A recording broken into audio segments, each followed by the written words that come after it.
주 안에서 늘 기쁨이 넘치기를 주의 이름으로 축원합니다. 오늘은 누가복음 1장 26절로 38절 말씀을 본문으로 함께 은혜를 나누려고 합니다.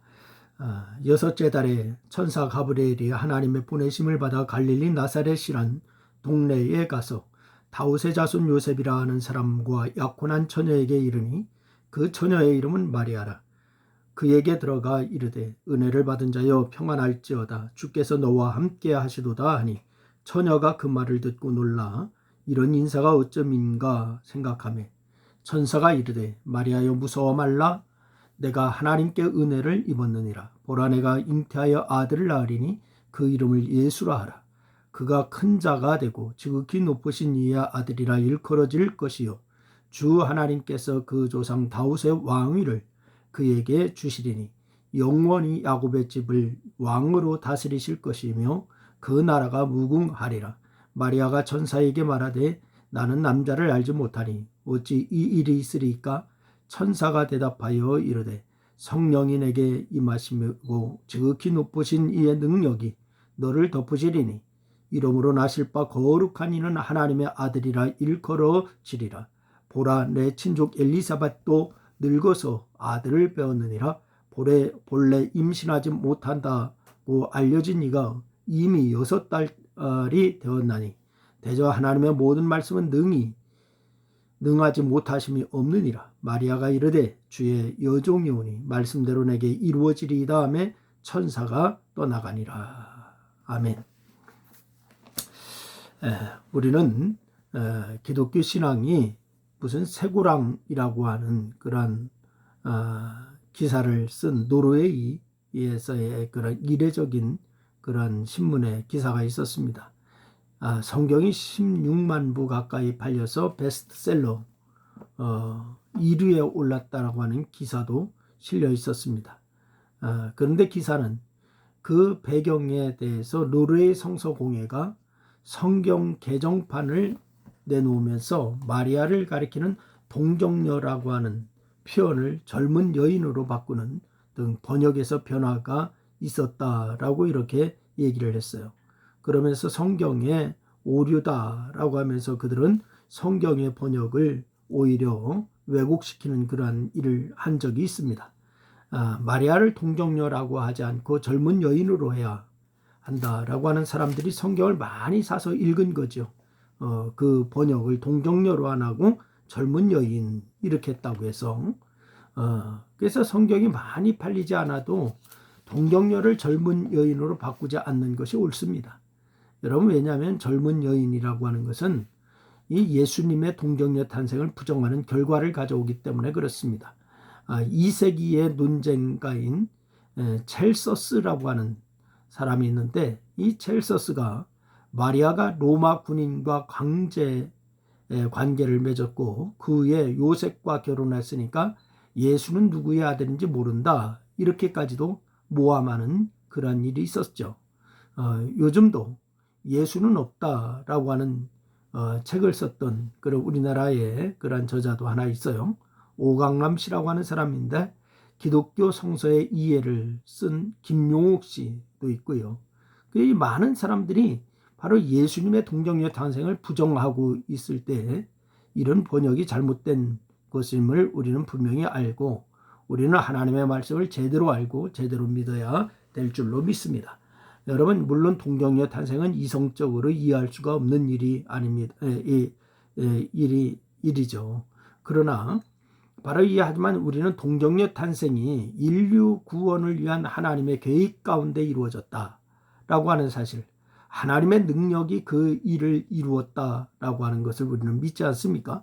그러면 그 믿음을 최초로 가진 자가 누구냐? 바로 마리아입니다. 여러분 그런 의미에서 오늘은 마리아의 믿음에 초점을 맞추어서 함께 은혜를 나누려고 하는 것인데 첫째는 이 마리아는 천사로부터 수태고지를 들었어요.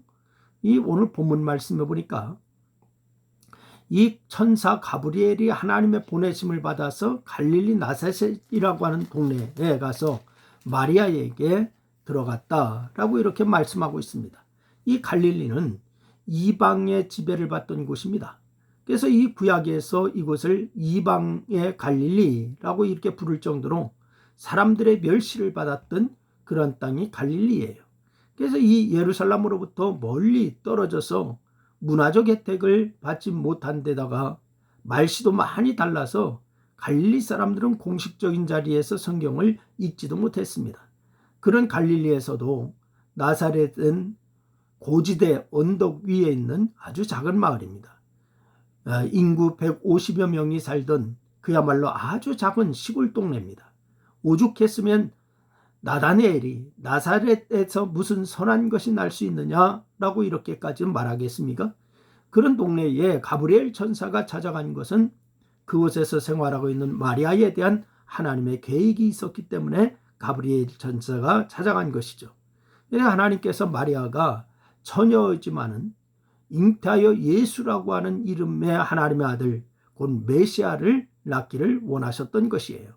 여러분, 그래서 천사가 말한 것처럼 마리아가 낳게 될 아들은 큰 자가 되고 지극히 높으신 이의 아들이라 일컬어질 것이다 라고 이렇게 얘기하고 있습니다. 그래서 하나님께서 다윗의 왕위를 그에게 주사 영원히 야곱의 집을 왕으로 다스리실 것이다 라고 이렇게 오늘 성경에 말씀하고 있습니다. 그런데 이 그 엄청난 분을 하필 갈릴리 나사렛에서 사는 마리아를 통해서 나게 하신 걸까요? 왜? 장수가 중요한 것은 아니지만 하나님의 뜻을 이룰 사람으로 마리아가 지목되었다라고 하는 거 아주 중요하죠. 그만큼 마리아는 하나님의 뜻을 성취할 큰 믿음의 소유자로 인정을 받았던 것입니다. 그리고 두 번째는 마리아는 동정녀 탄생을 믿은 첫 번째 신앙인입니다. 여러분, 마리아는 가브리엘 천사의 수태고지를 듣고서 곧바로 나는 남자를 알지 못하니 어찌 일이 있으리까 라고 이렇게 되물었습니다. 하나님의 말씀이나 능력을 의심했다기보다는 바로 이 남자를 알지 못하는 처녀가 잉태하였다라고 하는 말을 들어보지를 못했기 때문이죠. 그래서 사실 처녀 탄생은 바로 이 역사 이래 한 번도 없었던 일일 뿐만이 아니라 과학적으로도 불가능한 일이죠. 그래서 바트 에어만이라고 하는 사람은 하등 동물에서도 단성생식 또는 처녀생식이라고 하는 현상이 있지만은 바로 이 포유동물에서는 그런 현상이 일어나지 않는다 이렇게 얘기했어요. 더군다나 이 하등동물에서 단성생식이 일어날 경우에는 유전적으로 어머니를 복제하기 때문에 여성만 생산한다는 거예요. 그렇기 때문에 이 만에 하나로 이 인간에게 단성생식이 일어난다 하더라도 아들이 아니라 딸이 되어야 된다 이렇게 얘기를 합니다. 그렇습니다. 여러분, 처녀인 마리아가 잉태하여서 아들을 낳았다라고 하는 거 불가능한 일입니다. 그런데 천사는 그렇게 말하는 마리아에게 성령이 내게 임하시고 지극히 높으신 이의 능력이 너를 덮을 것이다. 이렇게 대답을 하고 있어요. 처녀는 잉태할 수도 아들을 낳을 수도 없는 것이 자연의 이치지만은 하나님께서 구원 계획을 이루시기 위해서 특별한 능력으로 그 일을 이루실 것이다 라고 이렇게 대답을 한 것이죠.